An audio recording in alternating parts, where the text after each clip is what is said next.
everyone, welcome to the podcast. Today I'm joined again by Robert Waggoner, a lucid dreaming expert, author of 2 best-selling books called Lucid Dreaming, Gateway to Inner Self and Lucid Dreaming, Plain and Simple. In part 1, Robert spoke in detail about the basics of lucid dreaming, how to use lucid dreaming as a pathway to enlightenment, and unlocking mysteries of our existence, God and consciousness. So if you haven't seen part 1 yet, you can check it out here. I'll also link it below in the description bar. Today we're going to go a little bit deeper into the topic of lucid dreaming by exploring some of the key practical applications of lucid dreaming, such as manifesting, healing, enhanced learning, and seeking inner guidance in our dreams to life's most troubling problems. Can our dreams answer some of our most important questions? We're also going to learn about lucid dreaming techniques for beginners and tips and tricks for advanced level lucid dreamers, including dream stabilisation and techniques to re-enter a lucid dream. We're also going to learn about dream telepathy. Is it possible for us to communicate with others telepathically through lucid dreams? And last but not least, we're going to talk about precognitive dreams. What are they and how can we use them in our lucid dreaming practice? So grab a cup of coffee or tea, sit back and relax as we explore the world of lucid dreaming further with the master of lucid dreaming himself, Robert Waggoner. Welcome to the podcast, Robert. How are you? I'm doing fine. Thanks for having me back. I'm very excited to have you back for part 2 of our conversation. I have so many questions as always, and I felt obviously we didn't cover everything last time, so I wanted to do a deeper dive this time, and I've got a list here. So I wanted to cover practical applications of lucid dreaming to start with, things like manifesting, healing, and learning as well. And then I was hoping we can jump into techniques for beginners and for advanced level tips and tricks for advanced level lucid dreamers as well. And also some of the common frustrations that lucid dreamers have, like dream stabilization, not having enough frequency in their lucid dreaming practice. And then I wanted to jump into which I know is quite a big topic, which is dream telepathy. And how do we share a mutual dream space with others, and how, if there is such a thing, and how does it work? And then I wanted to also talk about precognitive dreams. What are they? How can we use them in our lucid dreaming practice? If we can use them, I don't know. But I thought that was an interesting subject matter to explore. And yeah, but before we dive into any of these topics, I wanted to share with you that I had a lucid dream last weekend, as I was thanks, and as I was hoping to have one before I caught up with you for this episode. And the way it happened is quite interesting because it was early morning on a weekend, and I suddenly just woke up at around 5 a.m. and I was not ready to get up. It was too early for me, so I just, like everybody, just went to the toilet, came back into bed, and just before I was about to go to sleep, I just had this fleeting thought that my podcast with Robert is coming up. And unfortunately, I still haven't had a lucid dream as I was hoping. So that was all the thought that I had. And then I went to sleep and I had a lucid dream. So what happened in my dream was I'm at home, but in my dream, my home doesn't look like my actual home. But in my dream, I'm not questioning that it looks different. I'm like, this is my home. Then I am just looking, I'm by myself and I'm in this open space like dining and living area. And I'm just looking up at the ceiling and I'm just observing that there used to be there's a wall here that I must have taken down to combine 2 rooms into one workspace. So one space, open plan.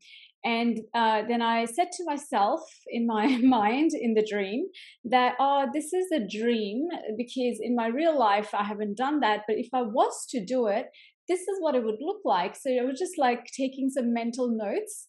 And as soon as I said that, I realized, I just realized that I'm dreaming.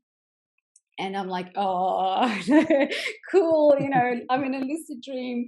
And I tried not to get very excited, but of course I was, but I wasn't excited enough for it to just disappear, which is what happened last time I had a lucid dream, which was quite a long time ago.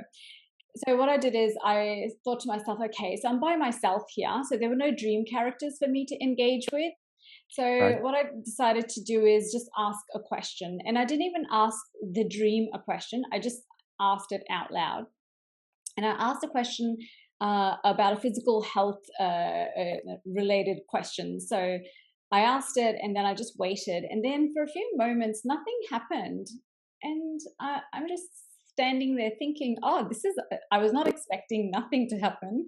This is interesting. And as soon as I felt that, then suddenly I started to float over, and I went over to the dining table, and I was hovering over the dining table basically. And there's a big bowl of fresh eggs on the dining table, and I take a peek under the bowl, and there's some writing there.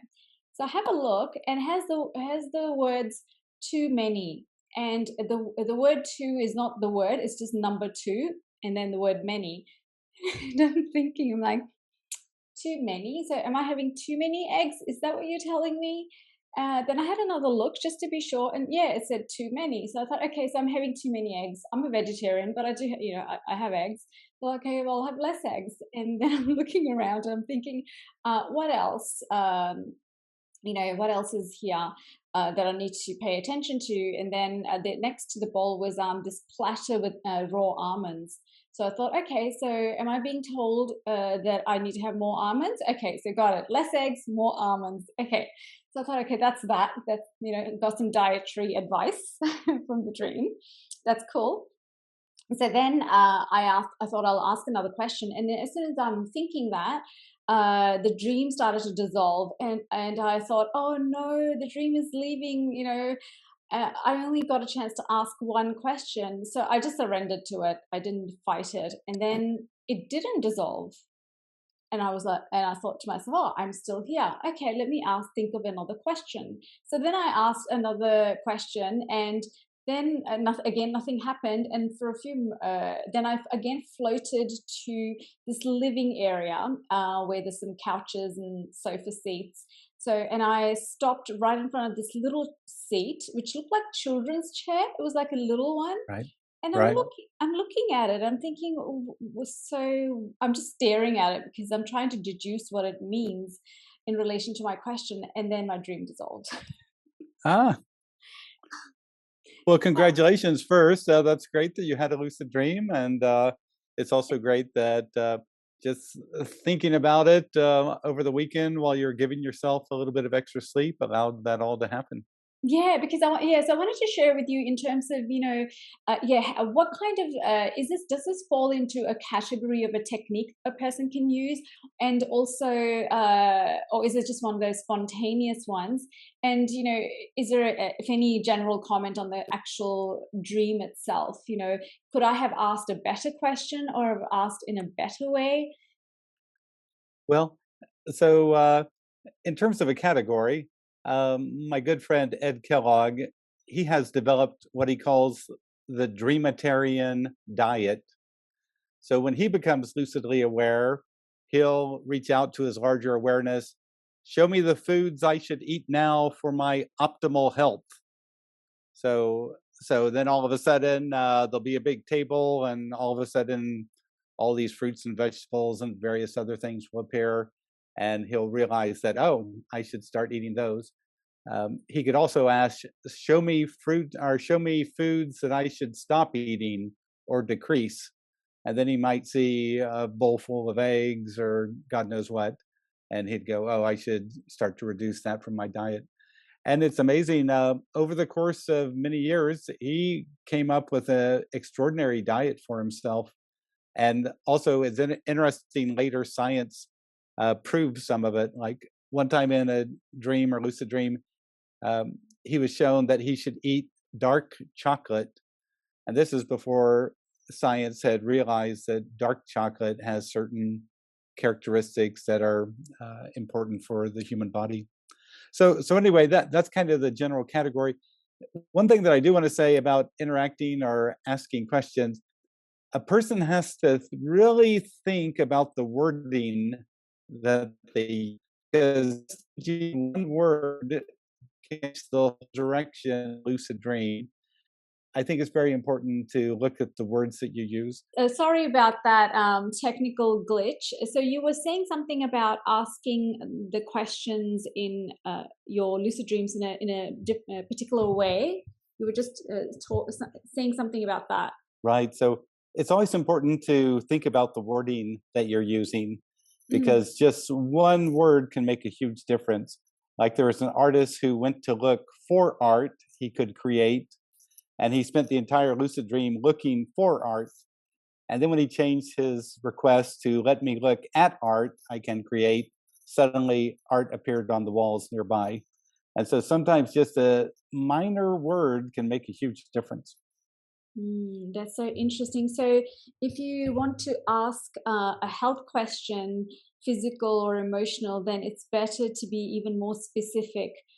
Because, like, I just ended up getting dietary advice, and I was hoping for I don't know what I was hoping for, but I was hoping for something more dramatic or Well, surprising.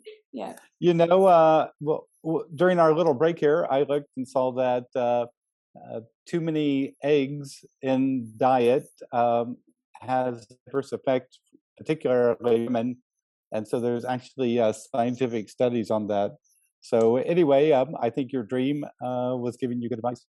Yeah, that's right. I probably don't realize it, but maybe that small something. It's just something small that makes a huge difference. So yeah, I was very happy about it though. Okay, so well, thank you. You know, I really feel like because I was I had that conversation with you last time, that I was gonna I don't know. I was hoping it's going to spontaneously cause me to have a lucid dream.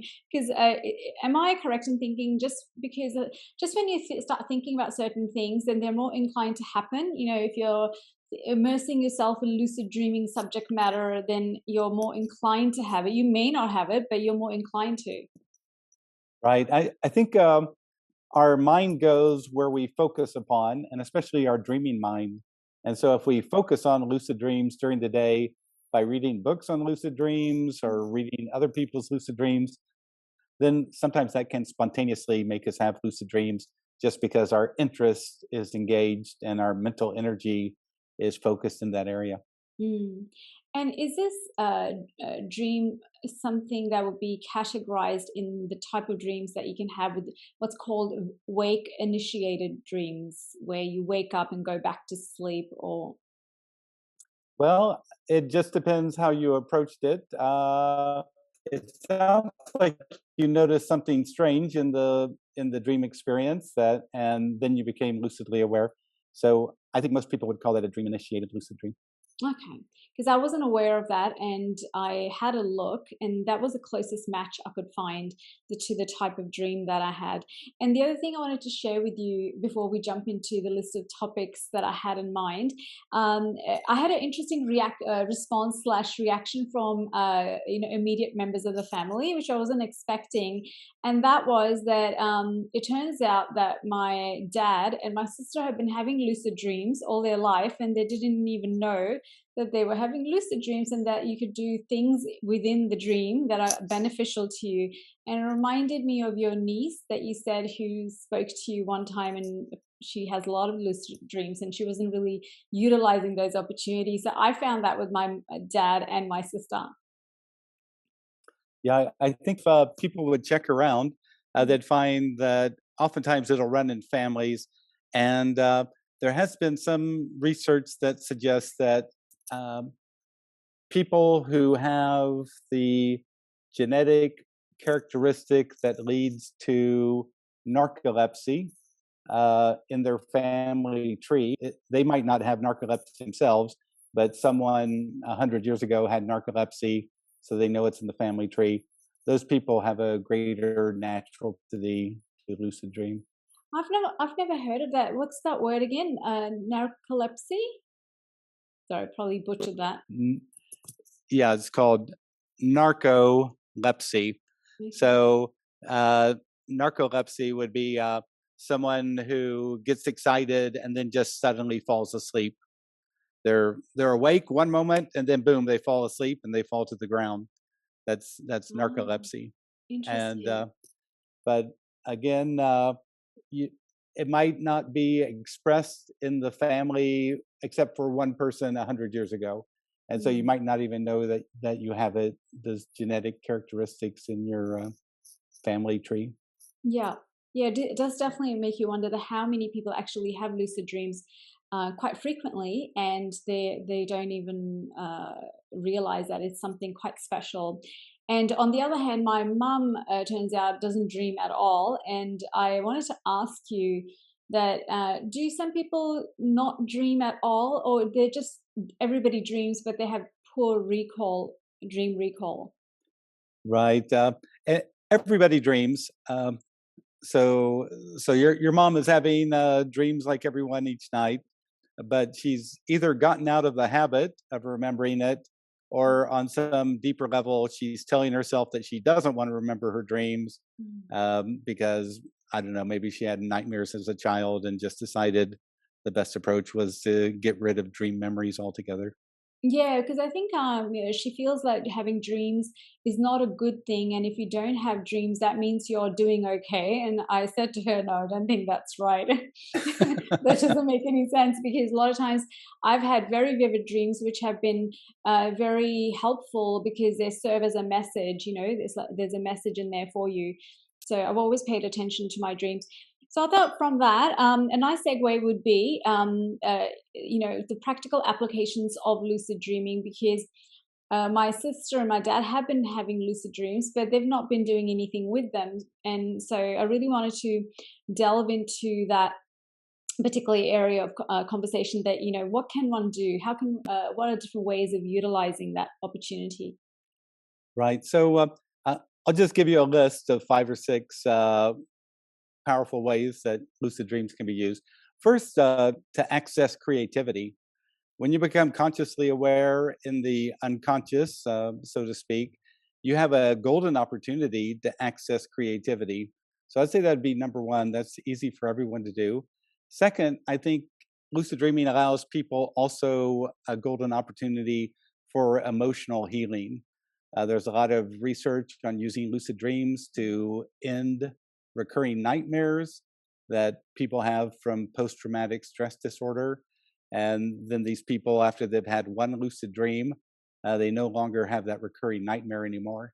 And so there's tons of other anecdotal evidence of people who've used it to overcome phobias, to overcome anxiety.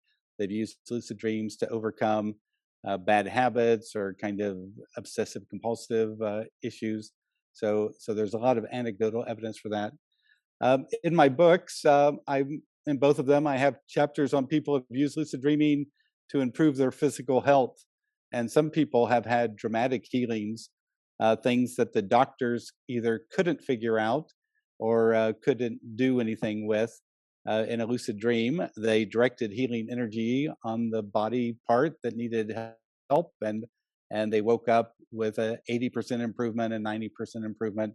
Sometimes the issue just totally went away. Wow. Also, you can use lucid dreaming for engaging this larger awareness. And so, again, like we talked about in the first session, you become lucidly aware, you ignore the dream figure, ask a question of larger awareness. Hey, dream, show me something important for me to see, or whatever question it is that you want to experience. You can ask to experience a concept. Hey, dream, let me experience unconditional love and see what happens. Mm. So that's another beneficial area. And finally, for people on a spiritual path, they can also use lucid dreaming to perform spiritual practices like meditate in a lucid dream, or you can do any number of spiritual practices in a lucid dream. So it's an open platform. Mm. In lucid dreaming, you can use it to play around, have fun, but you can also use it for very serious things that truly benefit the person. I'm really curious about the healing aspect of lucid dreaming. So, in your experience and knowledge, what's the most amazing healing uh, situation or experience that you ever heard of or experienced yourself? Well, a gentleman, Ray, wrote to our magazine, The Lucid Dreaming Experience. He read my first book, and he himself had what they call GERD, our gastroesophageal reflux disorder. And so he has this stomach condition that just makes it impossible to sleep laying down. He has to sleep sitting up, and so he just piled a bunch of pillows in the corner, and he had to sleep like that because of his GERD. And he'd gone to the doctors couldn't help him, none of the medicines helped. So he was reading my first book and saw that people were using lucid dreamings for healing, and so he decided to give it a try. The first time he became lucidly aware, he hadn't developed a plan. And that's what I really tell people to do. You have to have a plan that you've thought out in the waking state so you know what to do when you become lucidly aware. But he kind of cobbled together kind of a plan. And he said when he woke up, he felt a little bit better, but it wasn't healed. So then he got really serious and he made a plan. And within a few weeks, he had another lucid dream, became lucid, remembered he wanted to heal his GERD. And all of a sudden, in the lucid dream, all this light energy was coming into his gut area. And he said when he woke up, he realized that he was healed. The amazing thing was that it was a couple years later, he went to the doctors, and the doctors were checking out something else, and they figured out, oh, why he had developed GERD, but still he had no symptoms, and he continues to have no symptoms of GERD because it was all healed in the lucid dream state. So, there's just incredible stories. There's just lots of things like that that people manage to achieve. So, I mean, that's amazingly powerful. So, if one wanted, so what's your advice for people who are struggling with some physical health issue that they can't diagnose? What's the best way to get that sort of instant healing experience like this particular person did? Like, what kind of question within a lucid dream works the best, or maybe it's not even a question, it's a command, that I want to be healed? Like what works best, do you think? What is there a pattern there? This is actually kind of a complex area. I'd encourage people to read the chapters in my books, and also read the entire book itself to understand the complexity here. But in general terms, um, lucid dreams and healing, you can have a curative lucid dream where you just try to cure yourself. But sometimes you can get a diagnostic lucid dream, like, why am I having this issue? And then it might show you that some part of your diet is wrong, or that you have you're doing something that's creating this issue, or whatever, or you're eating some brand of packaged food that's just bad. You can also have prescriptive lucid dreams, like, show me what I need to do in order to no longer have this problem, or whatever it is. And then the lucid dream might show you need to do something. So you can have curative lucid dreams, diagnostic lucid dreams, and prescriptive lucid dreams. You can have all of that. But to have a kind of a blanket, oh, do this and everything will be better, I'm just not going to say that, because it's lucid dreaming reflects back to you the nature of your mind. And I don't know the nature of everybody's mind, so therefore I can't give a one size fits all answer. Yeah, it makes sense. And also, I feel, people who have spontaneous healing of any description through any other means as well, not just lucid dreaming, I feel like there is some higher force behind that they're meant to get that instant spontaneous healing. Perhaps it's their time that, because a lot of times, when you have any kind of issue, it's there to teach you something, and perhaps if the teaching is not done, then you haven't got the lesson, that maybe your time is not right. So I guess this what I'm saying is there are a lot of factors that play a part in what's right for you at any given time. Well, and I also recall one time telling a veteran how he could use lucid dreaming to get rid of his PTSD. And he said, oh, I can't do that. And I said, why can't you do that? He said, well, if my PTSD goes away, then I'll no longer get my benefits from the government. And so sometimes people have they're getting kind of rewarded for carrying on with an ailment, Mm. uh, and so that kind of secondary gain. But in any case, again, it's complex, and also you don't necessarily have to become lucidly aware in order to get a dream prescription or a dream diagnosis. You could just incubate before you go to sleep.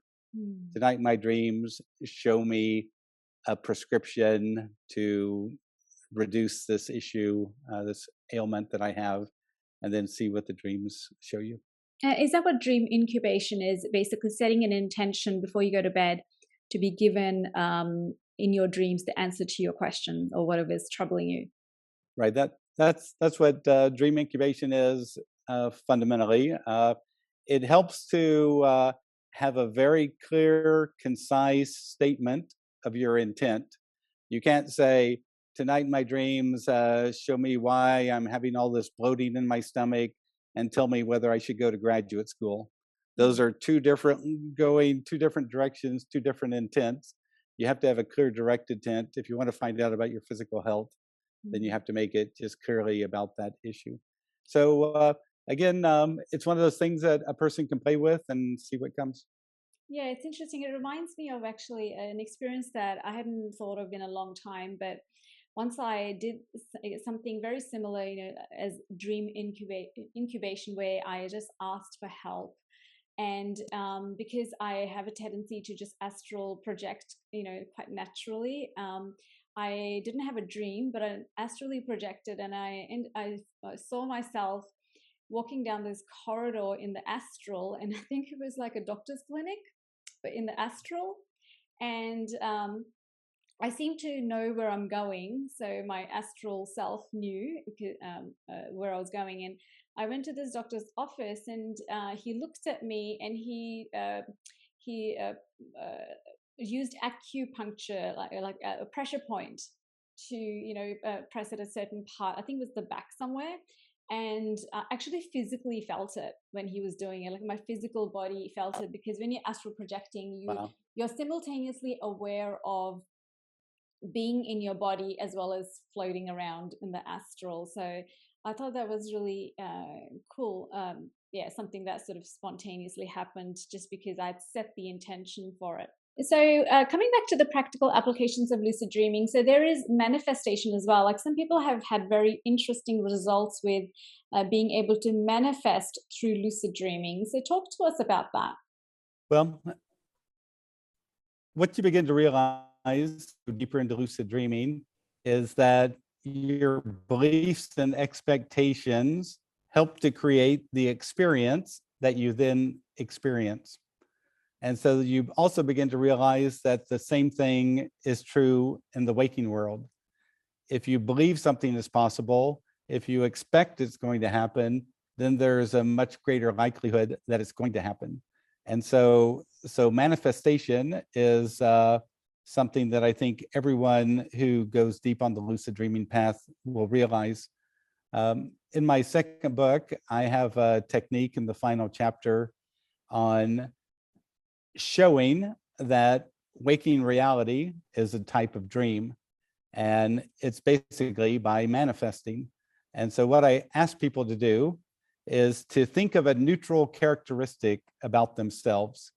Rima, people might say, well, or you might say that I'm not really funny, but I'm not unfunny, neutral when it comes to being funny. I'm just a neutral person.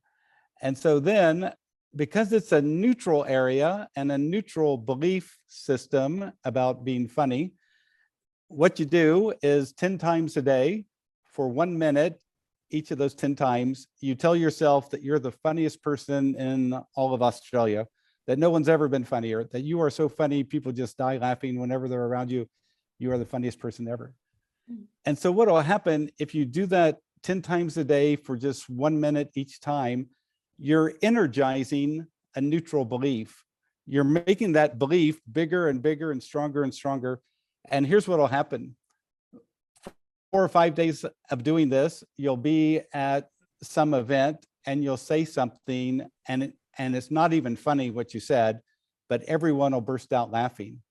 Or you'll be at the shop and getting something from the shopkeeper, and everyone will burst out laughing, and you'll think that was not even funny. This is weird.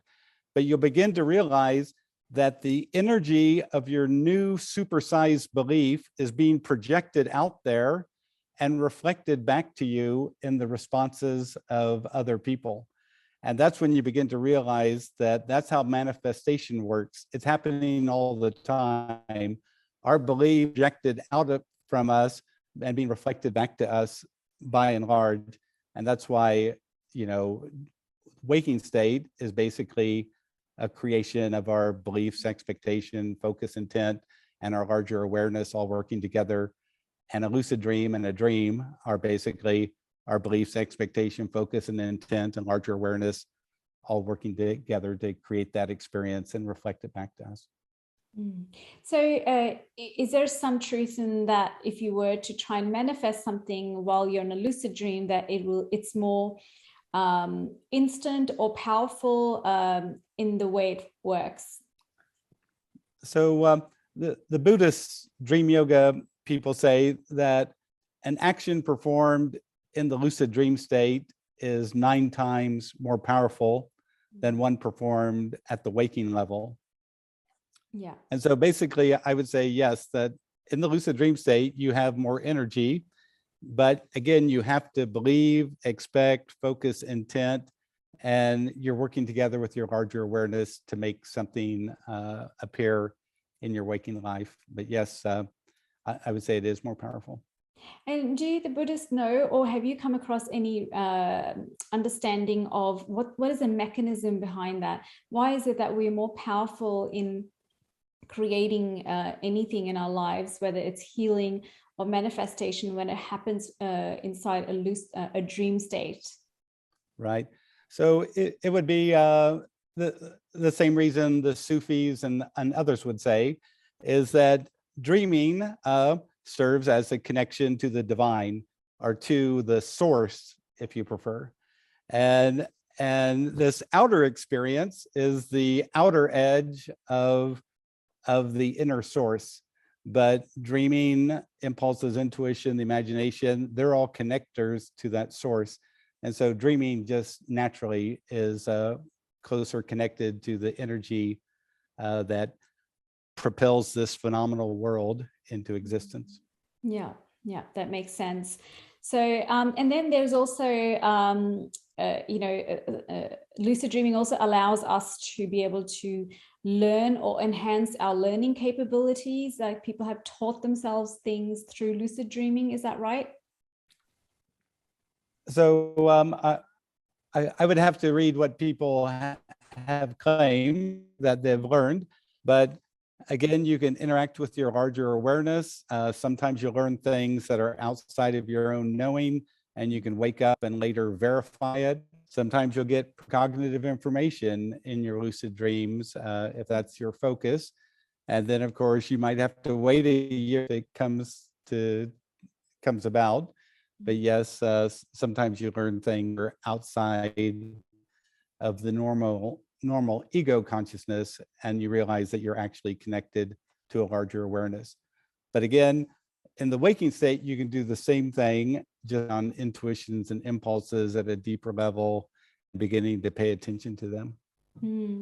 So which is similar to getting your inner guidance coming through to you through your dreams. Similar to that, isn't it, where you have a question and you can learn or uncover things that can help you evolve or grow on different levels.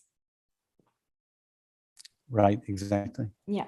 So to summarize all of this, the practical side of lucid dreaming, what's the best advice that you can give to, just like I said, people like my dad or my sister who've been lucid dreaming and they didn't really know what to do with them. So what's the simplest advice that you can give for them to get started in tapping this amazing potential? Right. For a lot of lucid dreamers, they just use lucid dreaming to have fun.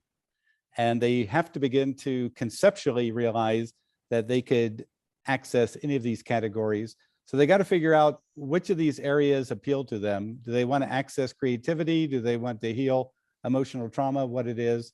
And then they have to focus on that area that appeals to them. So they have to have some goals, because otherwise you'll just use lucid dreaming to have fun and play around. Yeah, so I guess think of questions, have a question or some area that you want to focus on, just so that if you do happen to get lucid, you've got something up your sleeve that you can ask, or or to be shown.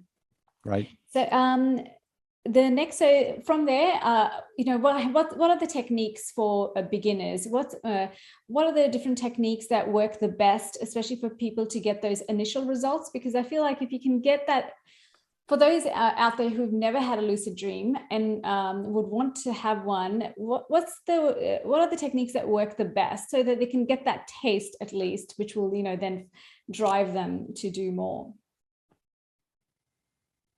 Right. So when the scientific evidence for lucid dreaming came out in 1980, I just want to explain to you people what people were using at that time to become lucidly aware, because I think those are the best techniques. When I go online today and see what people are promoting as the best techniques, I just want to scream that they're difficult techniques. They're really hard techniques. Here's the easy techniques: the power of suggestion. So before you go to sleep, you clear your mind and you just suggest over and over quietly in your mind, tonight in my dreams, I'll be much more aware. And when I notice something strange, I'll realize I'm dreaming. So tonight in my dreams, I'll be much more aware. And when I notice something strange, I'll realize I'm dreaming. Just something that simple, because what happens in most dreams, we just go along with whatever happens. The Queen of England walks by, hey, the Queen of England's in the neighborhood. We don't stop and say, hey, that's strange, that's weird. But if we tell ourselves that we're going to notice strange things, then we're much more likely to become lucidly aware. Also, I think in the first session, we talked about the idea of how I became lucidly aware back in 1975, which is 5 years before the scientific evidence emerged. I just look at my hands before going to sleep, and I would look at my hands while telling myself quietly in my mind, tonight in my dreams, I'll see my hands and realize I'm dreaming. Tonight in my dreams, I'll see my hands and realize I'm dreaming. Tonight in my dreams, I'll see my hands and realize I'm dreaming. I'd fall asleep with the intent to see my hands. And now what I'm doing, I'm using my hands as a signal to tell me, hey, this is a dream. And so I did that. And after 3 nights, I'm walking through my high school hallway and boom, my hands pop right up in front of my face. And I realize, oh, this is a dream. I'm dreaming this. So again, that's based on Ivan Pavlov's conditioned response technique. He'd ring a bell every time he fed his dogs, ring a bell every time he fed his dogs. Then he could ring a bell and the dogs would salivate. That's a conditioned response. So for you, you're making your hands the signal that this is a dream. So you might be opening a door, you might be climbing a ladder, you might see the hands in some other format, but you'll go, oh, my hands, this is a dream. A lot of people use that technique, and it's especially good for beginners because it gives them something to do, something to focus upon, and it's actually based on a psychological technique that all psychologists are aware of. And that so those are some of the simple ideas. So I was going to say that was the first technique that got you started, isn't it? Right. So as a little kid, I had spontaneous lucid dreams, but it wasn't until I began to use this hand technique that basically I invented, because there really wasn't a technique. There was the idea of finding your hands, but there wasn't a technique associated with it. Once I started to do that, then I began to have regular lucid dreams. And the way you do it is you just do it just before going to bed every night? That's right.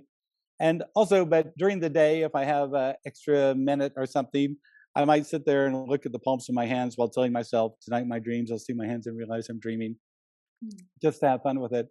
The important thing is you can't look at your hands and think, oh, they look so dry and cracked, I need some lotion, or oh, I need a pedicure, or something like that. You cannot think that. You're making the hands the symbol, the stimulus of, oh, this is a dream. See your hands, this is a dream. So that doing it before sleep is best, and you can also do it during the day just to remind yourself that that's your new game you're playing with your unconscious mind. Well, I'm definitely going to try that because, the one technique I tried in the past that I don't think it really worked for me was the reality check. Reality checks, the first guy who did that, Paul Tholey, a German psychologist in 1959, it took him 1 month of doing that before he had a lucid dream. And even that lucid dream was seeing his deceased aunt, and that made him become lucidly aware. That's why I'm telling you, you go online, people talking about reality checks, that takes forever. I just think that is very, very difficult way to learn how to lucid dream.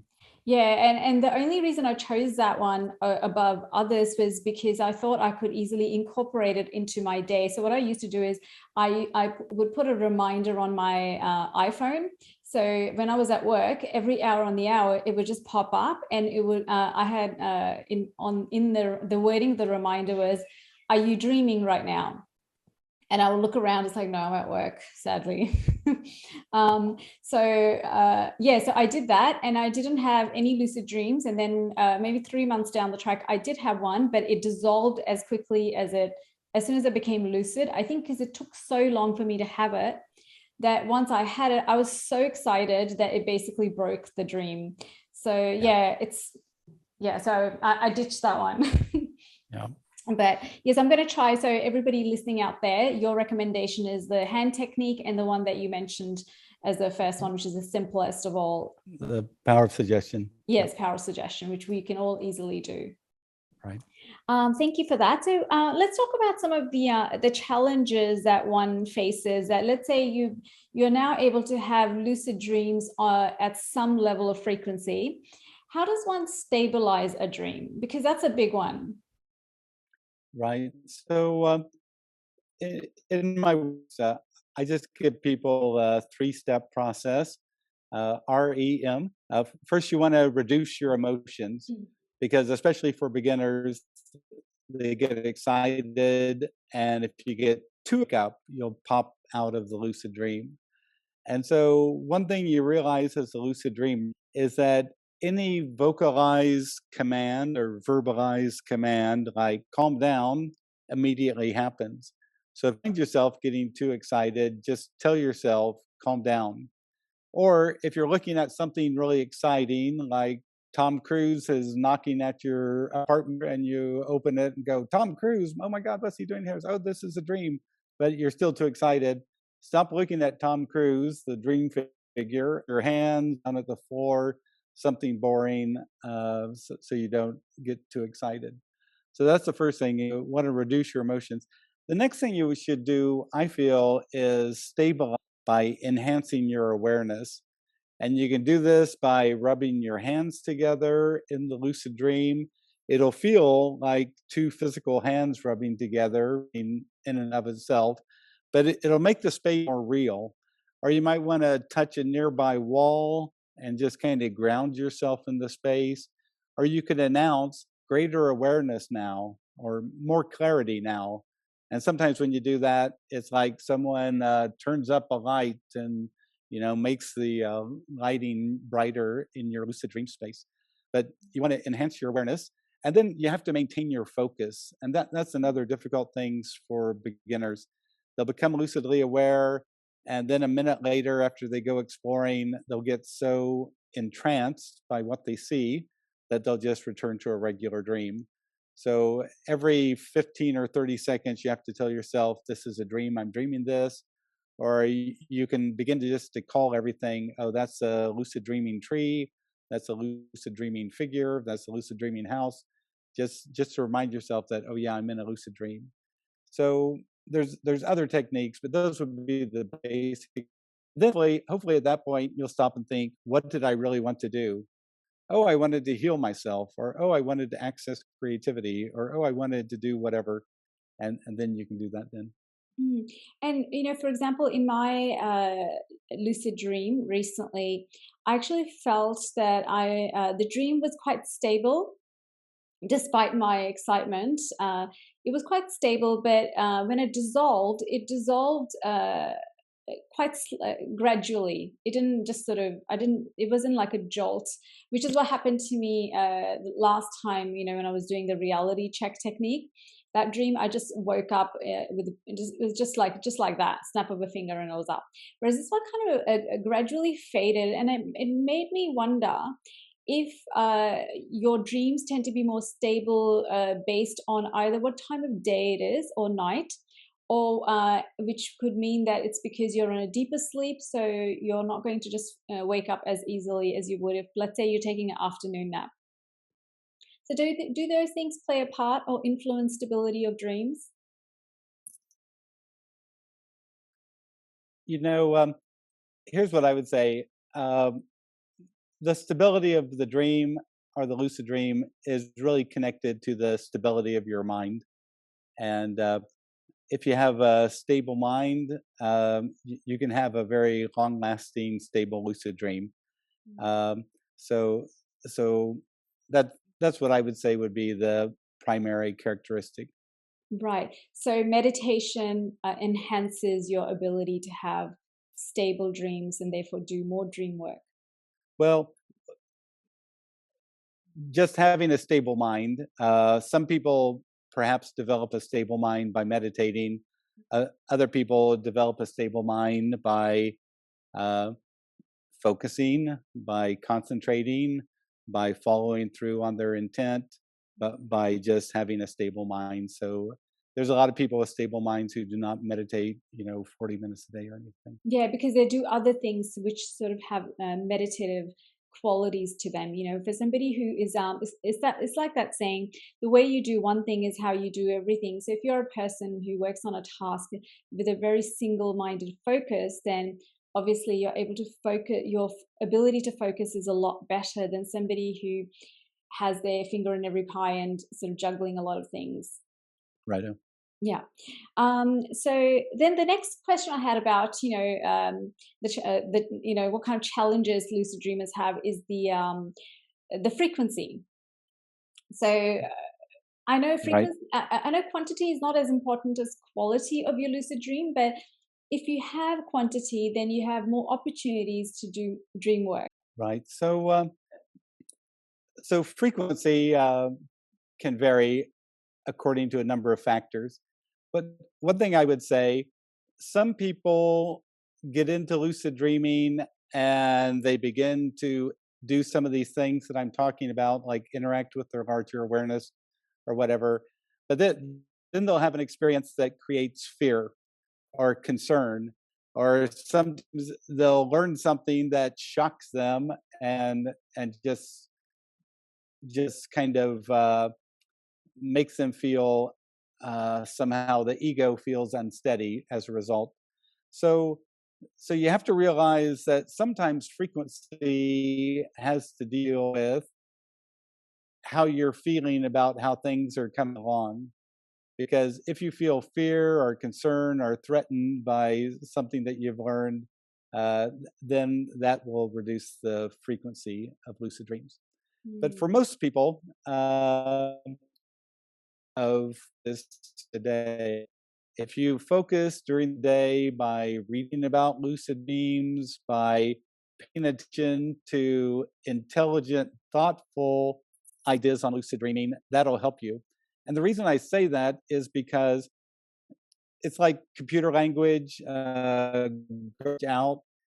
If you limiting ideas on the internet about lucid dreaming, then because the lucid dream reflects your beliefs and expectations back to you, you'll start to see those limiting ideas take place in your own lucid dreams.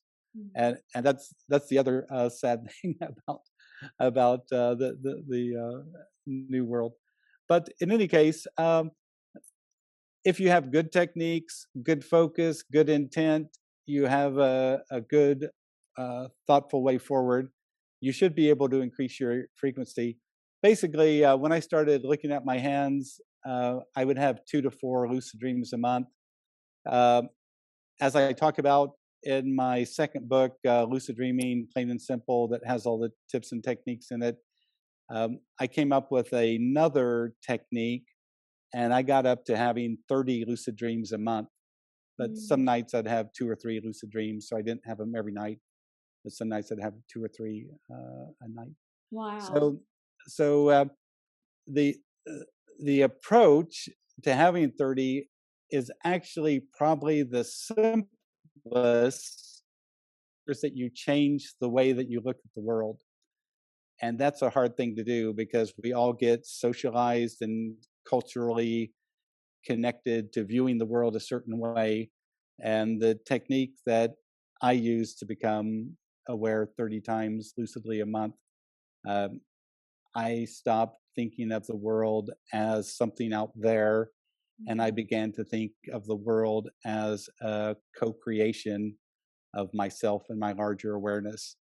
And so every time I see something strange or unusual happen in the waking world, I would stop and ask myself, why did I bring that into my experience?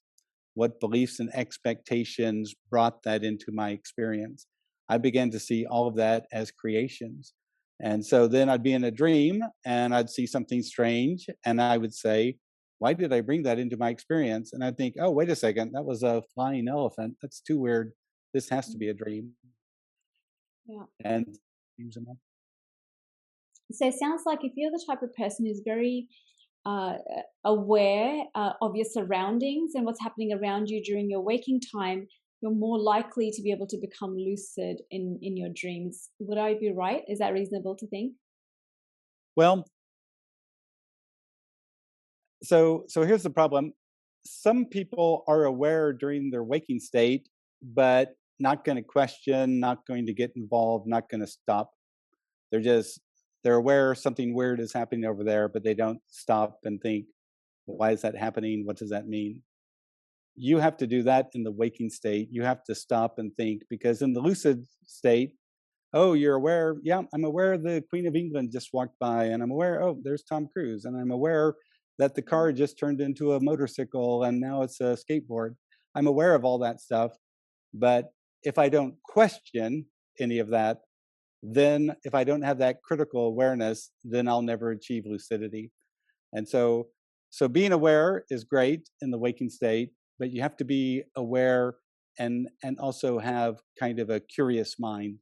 Mm. You have to stop and think, why am I experiencing this? Why is that happening? And then that's when you'll become lucidly aware. Well, I need to work on that because recently I had a dream where I was just walking and having a chat with Russell Brand, the comedian, and it did not make me lucid. I didn't question what's Russell Brand doing here. So, when you have that kind of celebrity encounter in a dream, yeah, you would think that for most people that would be enough to wake them up, but it didn't. It didn't have that effect on me. So I need to work on that. But I like what you said also about that, you need to be the type of person who truly believes that when something unusual appears in your waking landscape, you have to question how you co-created it because, you feel like you're participating in what's happening to you inside your waking state. So you take that with you when you're in your dreams. Right. Yeah. Yeah.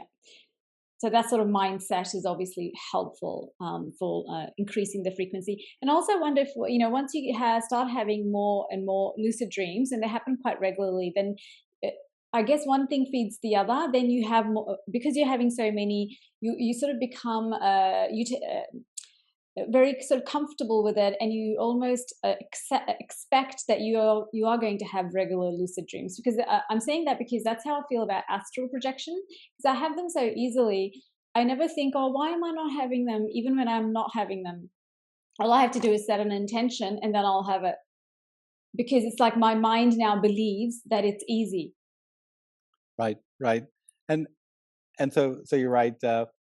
When we believe that something is easy, when do we expect that, oh yeah, this week I could easily have an OBE, that then we set up a proper mental atmosphere for that to manifest, to materialize. But if we begin to think that, oh, lucid dreaming is hard, lucid dreaming is this, lucid dreaming is that, and put a bunch of negative energy on it, we're just making it much, much harder than it needs to be. Yeah, exactly. Because I feel like that's the cycle I'm in. That lucid dreaming is so hard. So I've told myself that so many times because I haven't. So it's like one thing leads to the other. So the more I don't have them, the more I tell myself that I can't have them. So that actually leads me to my next question. So what advice do you give people like me who feel because we are not having the dreams as often, then we become demoralized and we give ourselves these negative self beliefs that actually feed that very thing that we don't want. Well, um, so two things. With respect to you, you can actually move from an out of body experience into a lucid dream. And if you know how, you can move from a lucid dream into an out of body experience. And so for someone like you, if you want to have a lucid dream, maybe the easiest gateway is to go OBE and then go into a lucid dream. But you're right. For the rest of the people who might have a belief system that they've made lucid dream a big challenge into a big hassle and all that kind of stuff, first, again, it might be because they got on the internet and they learned some poor lucid dream induction techniques and they've been struggling and struggling and struggling. And it's basically because they just have poor technique advice to begin with. So here's what I would say: a belief is just a habitual idea that we repeatedly tell ourselves. And so the next time you find yourself telling yourself, oh, lucid dreaming is so hard, you have to stop in your moment and stop that belief, but then insert the new belief that you want to have, which might be lucid dreaming is actually easy. It happens in the dream state. 50% of the people in the world have it simultaneously. I too can have a lucid dream, or just some sort of affirmation where you affirm your innate natural ability. But every time then you have to be observant. Every time you get into negative mind chatter about lucid dreaming, you have to stop it and say, nope, not anymore. Now I believe that lucid dreaming is natural, spontaneous, happens easily, and that kind of thing. Yeah. Okay. No, that's really good advice, and I'm gonna start doing that as well. And you're right about It helps that, mhm. Sorry, go on. sorry, it helps to have a good technique. Yes, so I'm going to use the astral projection as well to launch myself into a lucid dream. And actually, just on a slight tangent, Robert, you may or may not have an answer for this, but I would like your thoughts on it. In my recent astral projection experiences, in the past, I always used to have them during the day if I was taking an afternoon nap. But for a long time, I had them at nighttime. And recently, I've been sleeping with a night light on. Well, it's not really a night light, but there's a light in like one of the rooms that's sort of glowing, and it's so I can see it. If I suddenly wake up at night, I can see it's there, it's on. So anyway, so what I've been noticing is that when I lift out of my astral body, in the astral, I'm just looking down at my physical body. There's the room, but I feel like what I'm seeing is the astral version of that room. But I can see my physical body lying there. I can see the room is dark because it's nighttime. But that light in the corner of the other room, it's off. And the first time it happened, it freaked me out because I thought, oh, who switched off the light? Like, what happened?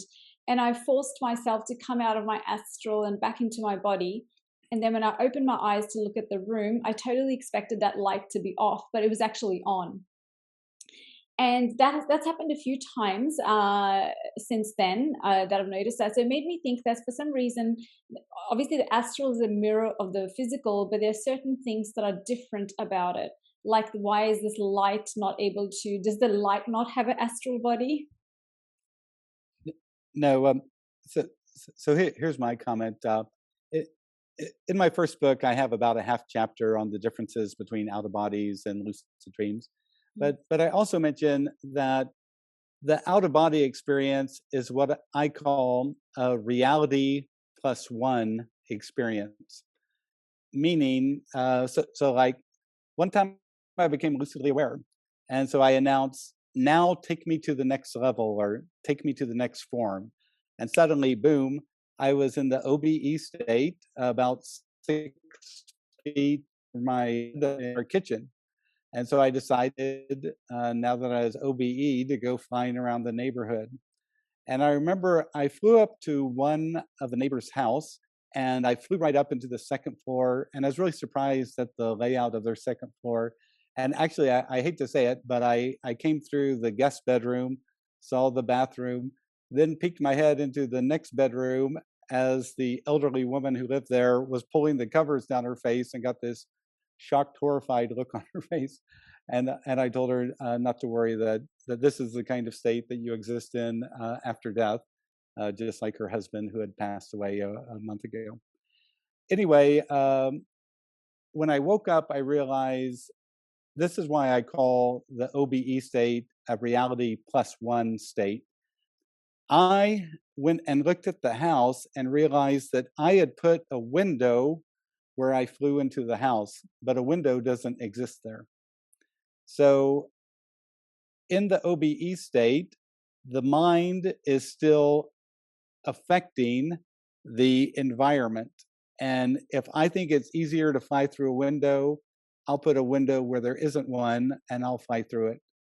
But later on, when this house went up for sale 2 years later, I went and took a tour of it, and it was laid out exactly how I had experienced, and there are details that were confirmed. So in any case, in an OBE state, again, your mind creates just like it does in a lucid dream, and that's why if you're not paying attention, like for example, if your mind doesn't want this stupid night light to be on, it'll make the night light be off, and that's all there is to it. And so it's not. So that's the fundamental reason of what's going on there. In OBEs, we see a lovely version of this reality, but our mind is much more active and can make things appear that actually are not there, and can also have negative hallucinations, make things disappear that are there. That is so interesting. Thanks for sharing that, because that makes a lot of sense. And it also makes me wonder now that maybe the only reason I notice the light not being on is because it's easy. That's a thing that's easily noticeable, and maybe there are other things in the room that are not exactly the same, but because I'm not going to be able to really look at them so closely. Whereas a light is an obvious thing that if it's either on or off. So Right. that's yeah. So that's really interesting. Thank you for that. It used to freak me. It freaked me out the first couple of times. So what's happening? Also, one more thing before we move on to the next subject. Hypnagogia. That's a term that's used quite a lot by a lot of lucid dreamers out there. What is exactly hypnagogia? Well, so so Hypnos was one of the Greek gods of sleep, and and so hypnagogia means the gateway to sleep. That's normally how it's translated, is the gateway to sleep. And so again, that's when you're falling asleep. You might see colors swirling in front of your eyes. Sometimes you might hear people having conversations. Sometimes you might see images suddenly appear, but those are called hypnagogic imagery or hypnagogic experiences. Right. Okay. So I thought maybe it was some one of those states that, when you're in meditation, there's a twilight state where you're half awake, half asleep. Yeah. Yeah. Well, it's not that different, and it's not to say that in a meditative state you might enter hypnagogia Mm. just naturally. Yeah. The other question I had around, I guess is connected to the dream stabilization, which is that let's say your dream has dissolved and you get up and then you go back to sleep and you want to re-enter that dream and become lucid in it again. Is that possible? Right. In my second book, I have the dream reentry technique. Basically, what you do is you get your body in the exact position it was when you woke up. So if your hand was up here and the other hand was on your chest, you got to get your body in the exact same position. Then what I suggest is that you try to remember the last 15 seconds of the dream you just woke up from, and just quietly replay it in your mind over and over. And if you allow yourself to fall asleep while you're doing this, oftentimes it's like you step back into the dream with 10 seconds missing somehow, like you skip, like a video skip or something. Mm. Oh, wow. And does it happen that entering the same dream is just part of the equation, and then you might be able to re-enter the dream, but may not be able to become lucid inside it? Well, normally when you do if you sure that, oh, this is a dream because I'm re-entering a dream that I just woke up from. Mm. So some people use this as one of their favorite techniques uh, to become literary. Favorite type technique, meaning that wake up and go back to sleep, the wake initiated. Right. But it's a special kind of wake initiated lucid dream, the dream reentry. But Yeah. you're right. So, and does it have to be is something you have to do straight away, or for example, in my case, I had that lucid dream a few days ago. If I wanted to re-enter that same dream, can I do that at any point in time, or time is of the essence? Right. I think you'll find it easier to do it after one that you've just woken up from, because then it's like your body wants to be in the exact same position.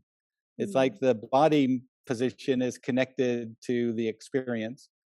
And then also the dream is very fresh in your mind as well. yeah. I think it would be a little bit difficult to re-enter a dream from 2 or 3 days ago, but you could give it a go if you'd like.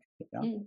Okay, I might try it because I feel like because that's the only lucid dream I've had in a long time, I might as well try and re-enter it. And it was very vivid as well, so I remember it very clearly. All right, so let's move on to the subject of dream telepathy. It's quite a big subject, and I wanted to talk to you about it on a few different levels. And also, I know last time we spoke about the lucid dreaming concepts that were showcased in the movie Inception. So in that movie, I feel like what they were doing is they're telepathically injecting an idea into their target, so their target will wake up and do what they want them to do. So so to me, that sort of sounds like dream telepathy as well. I'm not sure, so I'll let you talk about that a little bit. But yeah, what is dream telepathy, and how can we use it, or should we be using it within our lucid dreaming practice? So there's a book out there called Dream Telepathy, written by a psychiatrist, Montague Allman, and a scientific researcher, Stanley Krippner. Mm. And it's based on research that they did on dream telepathy in the 1970s and 80s. And anyone who's interested in dream telepathy should read that book. The way it got started was that Montague Allman, the psychiatrist, would sometimes be asking his clients about their dreams. And when they would begin to tell their dreams, he realized that they were dreaming about things that were going on in his life. And that really stunned him that this dream telepathy seemed to exist. Wow. So they brought it under scientific conditions and began to explore dream telepathy. But basically, anyone can do this with a friend who has good dream recall. Um, on a specific night, um, you can send them an image or a painting. You just focus on the painting, imagine that you're sending it to them. They know that that night they're going to dream of something that you're sending them. And in the morning, they can tell you what their dreams are, and you can see the connections or not. I'm going to try that. So basically, find a friend that you can practice this with, and then you can validate your experiment, so to speak, your telepathic experiment with them. And what about lucidity within that? Does lucid dreaming have any role in dream telepathy? Well, I would say that there's a lot of natural experiences where people pick up telepathic information in the dream state. It just happens naturally in regular dreams. Uh, but in a lucid dream, you could send a message to somebody, or you could also try to pick up information if you were doing some sort of experiment. Like, for example, in my book, I give an example. I was at an International Association for the Study of Dreams conference, and we do a contest called the Dream Telepathy Contest. And so that night, there was a young woman, Claire Johnson, who had come to the conference for the first time. And so she realized, so she saw who the dream telepathy sender was going to be. So lucidly aware did that night, Claire did. So she went and found the woman who was the dream telepathy sender and basically chatted her up, and in the course of it, found out what the dream telepathy target image was and the dream telepathy contest that time. So yes, you could in a lucid dream seek out. Have you yourself had any experiences that you don't mind sharing? So for about a year, I did dream telepathy experiments with a friend in Holland. Her name was Suzanne, and and we started out, like send a painting, and then the other person would try to tell what the painting was about. But then we started to send personal objects and impersonal objects and see how that influenced things. And then we decided, could you send music telepathically? And so I remember that night, she was the sender, so I knew she was going to be sending me music. And that night, all through the night, I began to hear this electronic rave music, just the same stupid chords over and over, this electronic music going through my head. I was so pissed off when I woke up. And I wrote her and asked her, I said, you sent me electronic rave music. And I said, that was really not a nice thing to do because I hate that Well, you electronic can't rave music. sleep. Yeah. And so the next week it was my turn to send, and so I got on YouTube and watched what the Dutch national anthem was because she's in Holland, and so I would focus on the Dutch national anthem and send it to her.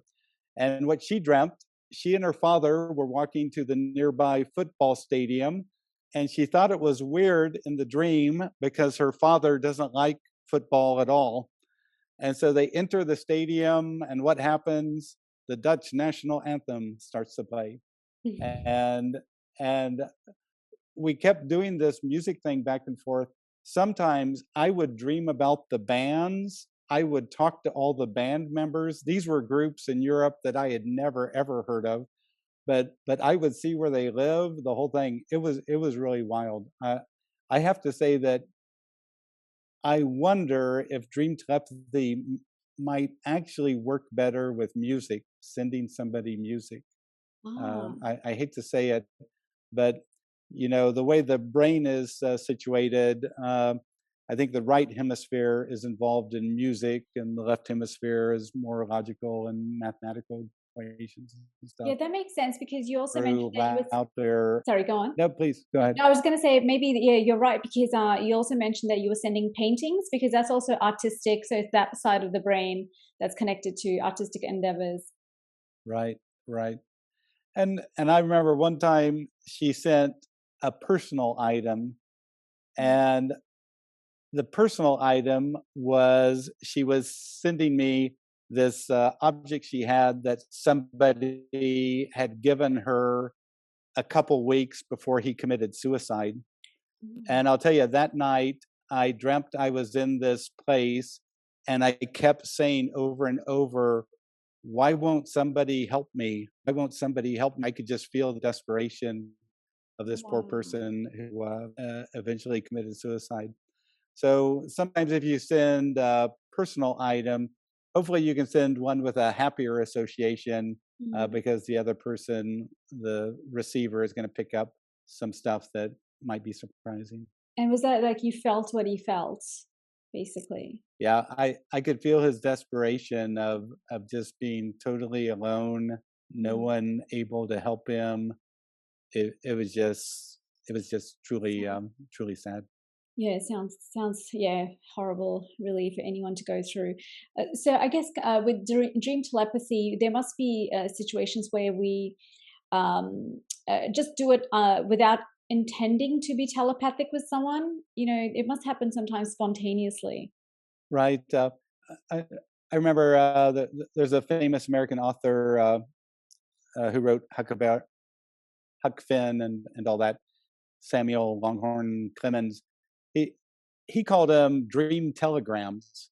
He called it because sometimes he would have a dream, and and then a day or two later would get a telegram that gave the information that was in the dream, or he'd get a letter that gave the information that was in the dream.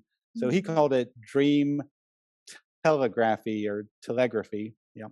Yeah, yeah. So instead of using physical means, we can, literally talk to each other through, what a traditional telepathy sounds like. Yep. We don't need, yeah, technology for that. That is so interesting, and it makes me wonder that I recall once listening to something you said about you had an experience with your father where you saw him in a dream, and you got to a point where you couldn't get through this impenetrable wall, and it had something to do with something that he had intended for his dream, and that's why you couldn't get past a certain point. So, yeah, if you don't mind sharing that experience, because I think that's quite interesting and important. Because if you don't want someone telepathing with you, let's say somebody who, yeah, that there are things you can do to stop that as well. Yeah. So my friend Ed Kellogg and I were doing some experiments on mutual dreaming on certain nights. But one night, I became lucidly aware, and this was not an experimental night. But Mm, I just decided, for the fun of it, that I would go and try to find Ed. So I launched myself in the lucid dream to go find Ed, and mm, I'm flying through this darkness, and then it's like I hit this impenetrable barrier, and I just cannot get past this barrier. And mm. so I stopped trying to find Ed and went on with the lucid dream. So in the morning, I called Ed and told him about, how I tried to find him in a lucid dream last night. And he said, "What happened?" And I said, "Well, I hit this impenetrable barrier." And he said, "Oh, that makes me so happy because last night I was doing my own experiment. And before sleep, I told myself that tonight I don't want any interference from anybody else in the dream state." And so he said he put up a protective shield around himself, imaginatively, as I recall. And so he is so happy to hear that it worked. Wow, I think that's such an interesting and important experience, because it really shows that when how important intention is. That if you intend that, then if you want to be left alone, that can happen. Because one of the other questions that I had around this whole subject was that because with telepathy, it sounds like we are probably constantly telepathing with each other without even realizing it. That when a certain person comes into your dream, you may, if you don't get to talk to them about your dream later on, in the day, they will never know that you had a dream where you saw them and they said this, and maybe they were trying to telepath with you. So I wonder if it happens quite commonly, or at least at the very minimum, it's not uncommon. But then on the same in the same vein, perhaps you don't want interference, and there are things that you can do to stop that as well. So I think that's really reassuring too, because it works in reverse. So that begs the question that when we're dreaming, are we sharing a dream space with everybody else? So what I would say is that telepathy exists not only in the waking world, also in the dreaming world. Mm. If you don't want to be bothered by this, then I would say that each day a person should say something like, "Today I'll respond only to constructive suggestions and influences from myself and others." Oh, So that's a you good basically one. just say that you're going to respond only to constructive suggestions and influences for myself and others. Because sometimes the telepathic information might be very helpful, that, oh, your sister needs your help, or your parents want you to bring home milk, from the store or whatever. I mean, Yeah. those are good telepathy to get. But if you tell yourself that you're only going to respond to constructive suggestions and influences, that's the way to go.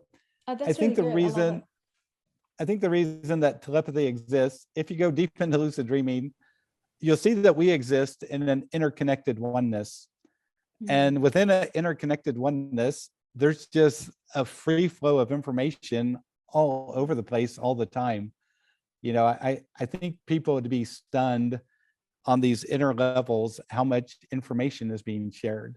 But normally we're so focused on, what our ego thinks is important, our waking self is focusing on, that we keep it all out, we filter it out. But if you begin to open up your mind to it, sometimes you'll be amazed at what comes through.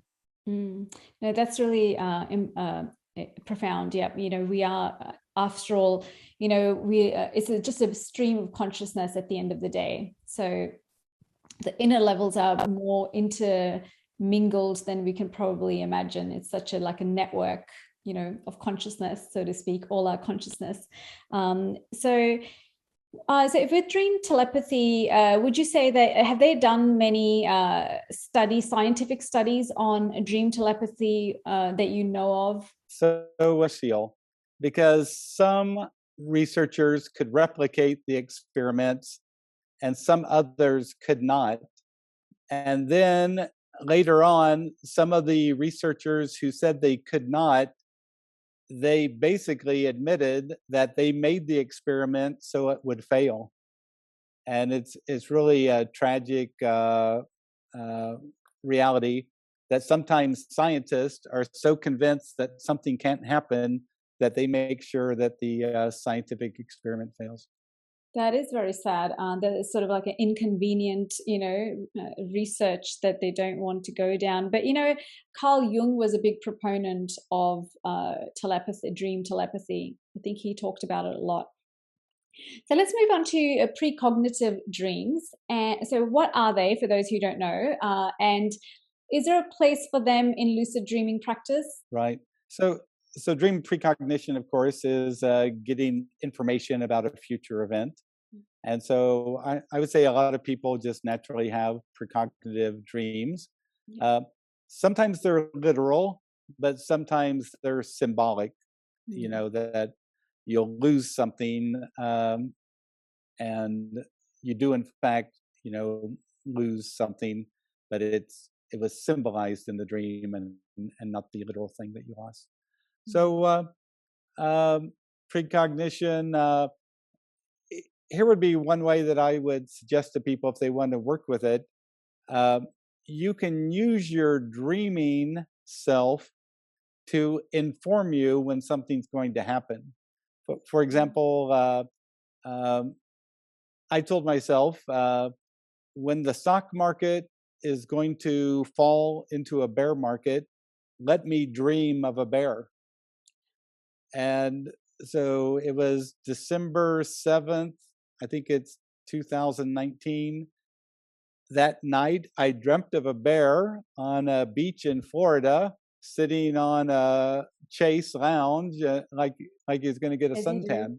Mm. And I woke up and I thought, wait a second, I'm going to be in Florida in January, and that's a bear. Is there going to be a bear market? It was right around December 7th, 2019, when the first news stories about some strange virus in Wuhan, China, came out in the papers in America. Who cares about a strange virus in China? And 2.5 months later, there's a bear market and the stock market drops 25%.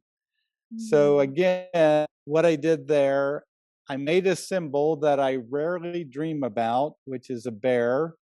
It's connected in my mind to bear markets. And I told myself, hey, when a bear moves, let me know by me there in my dreams. So that's one way of using that inner knowledge to get information about future events. That's so interesting. I'm going to try that. So you have to find a symbol that is that you would normally never ever dream of. So it has to be completely different. Okay, that's a really good tip. So for precognition, if there's something really important to you, get a symbol implanted so that when it happens, that's your sign, and you can go with that.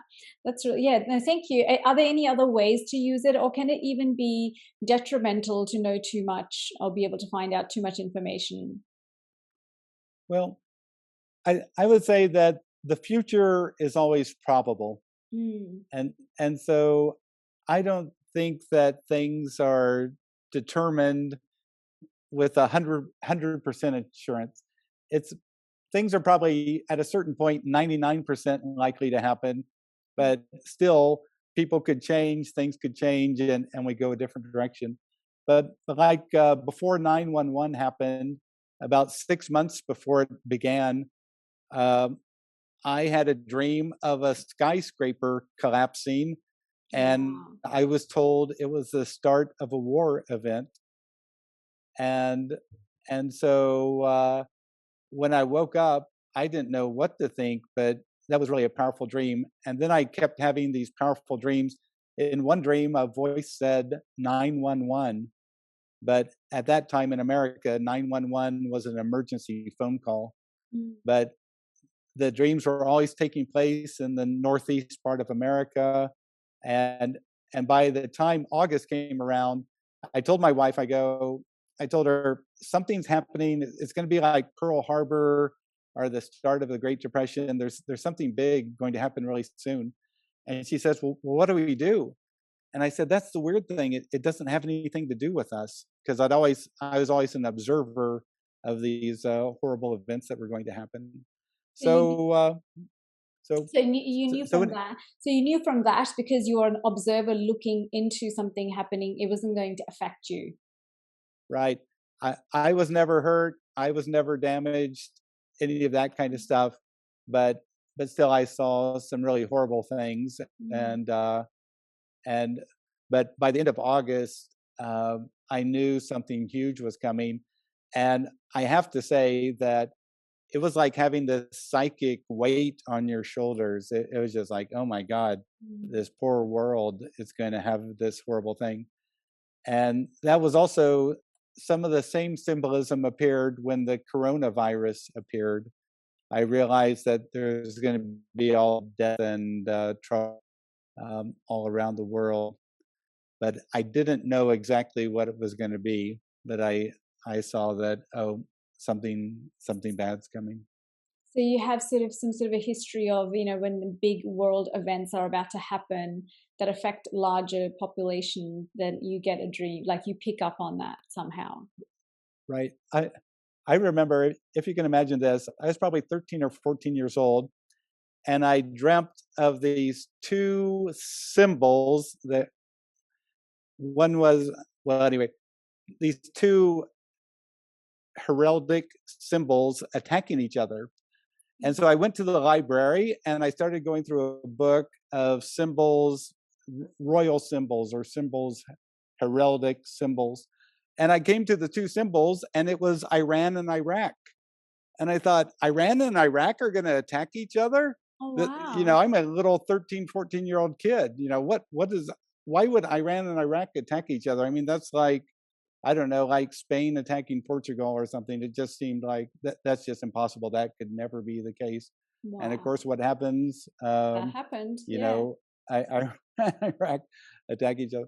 I, there's been other experiences. Uh, One time in the dream, I saw the moon um, move through the sky, and this non-visible voice said, "This means that this event will occur in 3 years."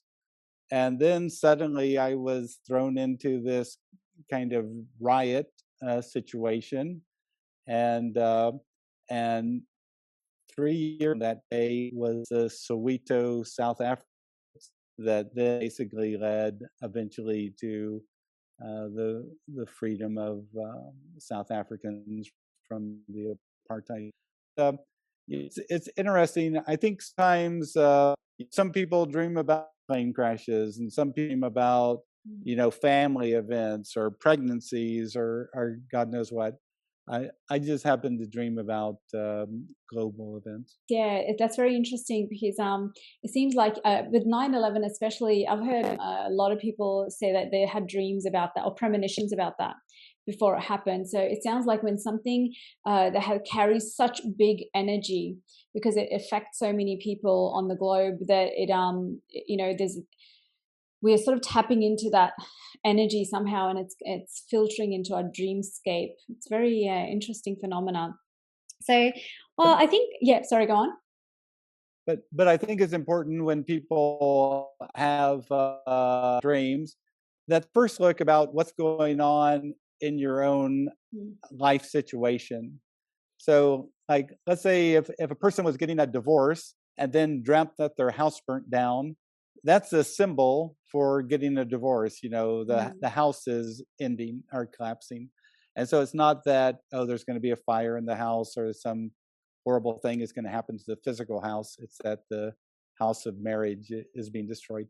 So you always have to look and see what's going on in your life circumstance, and and so when I first began to dream about 911, I asked myself, am I getting divorced, losing my job? No, I'm self-employed. Do I have a problem? No, I'm really healthy. I went through all those things first to be sure that it didn't have anything to do with me before I mm. began to think that, oh, this might be something that has to do with the world. Yeah, no, that's really important. Thank you for mentioning that because if we have an active dream life, we get to learn the language of our dreams because, it's like when my lucid dream and I got floated over to the chair, I was trying to deduce like, what is it symbolizing something? So, you got to learn that language with time. So, yeah, that's really important. So, let me ask you, I think this would be a good note to end on, which is that what if you had to name one experience that you had a lucid dream about, was the most mind-blowing, or if not mind-blowing, then some surprising discovery that you made in a lucid dream there was no that really surprised you, you would have never thought of that. Well, basically, it was when I went 20 years into lucid dreaming and began to wonder if a real reality existed, because I could see that realities that we call realities are constructs. They're our mind working with our larger awareness. And so when I began to fall asleep and the entire night was nothing but blue light, that, Mm. that's the ones that really blew my mind. I had, that was not in my construct of what should occur. But of course, in Buddhist dream yoga, someone would see that and say, "Oh no, that was very important." And you experienced that kind of bliss state, didn't you, when you had that? My wife told me that she woke up and saw my face when I was having one of these entire nights of blue light, and she said she'd never seen anyone in so much bliss before. Mm. Uh, but for me, it was just the experience of blue light the entire night. There was no action, no plot, no symbols, no anything, just blue light. So I think that's the one that really surprised me the most because I grew up in the middle of America, far away from any Buddhist thinking, and to have that experience and see how it connected with uh, some aspects of Buddhist dream yoga really shocked me. That is an amazing experience. Then let me ask you this. I heard you once talk about a lucid dream that you had where you went to the end of the universe. So I want to ask you, what made you go there? What did it look like? And did you see what was beyond the universe? Right. So what happened? Really, if you're lucid dreaming, you'll have what I call review committees. So a dream figure will come in your lucid dream and tell, "Oh, will you please come and follow me? There's some people who want to talk to you." And I was in a shopping mall, aware. This dream figure asked me to follow them to a room, so I did just for fun of it. And then I was really surprised. It was like being grilled by a group of examiners who really wanted to understand your level of conscious awareness. And at the very end of it, the gentleman who asked me to come into the room, he opened up this big white leathered book and pointed to chapter 13, I think it was. And I read the chapter title, and it was about the nature of good and evil and something like that. And in the morning, I thought, well, why did that guy show that to me? And I realized, oh, he was trying to help me by showing me the thing that was keeping me from growing in my explorations of lucid dreaming. Because I was going so deep, I began to think, wow, if there's something out there like inherent evil, then I really have to be worried because I'm really going deep in my lucid dream exploration. The next dream, I decided to search out and discover if there was inherent evil. Now, I know in the waking world, people do evil things. They steal money, they cheat on their spouse, they do all sorts of not nice things. But what I wanted to know, was it inherent in the universe from the very beginning? Was evil inherent? And so I announced that in the lucid dream, and I began this epic exploration going through solar systems and galaxies. I got to the end of the universe, and suddenly a voice said what it said. And I wish I had my book here so I could say, but I think it was I think it said something like, everything is sacred, conscious, and alive. Even the space between your fingers is sacred, conscious, and alive. And I knew that inherent evil did not exist. That we exist within a divine system. Evil appeared eventually within the system, but it wasn't part of the initial construct of of of, uh, of all of this. So, but once I got through that, then that allowed me to go forward with, oh, if inherent evil isn't out there, then I don't have anything to worry about. Wow, that is so profound. Oh my goodness, and it makes sense because they say that love is the only thing that's actually real, and everything else is just a projection, which it would include evil as well. It's a So, mm, right. So evil is a construct that people came up with, uh, as sometimes maybe to justify, mm, their negative intentions or whatever, or to justify their fear or whatever it was. But it's not inherent in the system. yeah. And to me, that was a fundamental question. But it was beautiful in this review committee that this guy showed this to me, because I realized, oh, he's showing me what my belief issue is, what Mm. keeps me from growing. And so sometimes as you go deeper into lucid dreaming, you come face to face with some deep philosophical issues that you did not expect to come to face with. That is, if that's not a reason to do, if that doesn't inspire everyone to start lucid dreaming, I don't know what will, because that is amazing. Because get to that level where you are being, you have this interactive experience, with these beings who are there to help you evolve. That is so good. That's a perfect way to end this, I think. So Robert, please correct me if I'm wrong, but are you in the process of writing a third book? Well, I have promised myself I'm going to write a third book, and going to be a long-term project.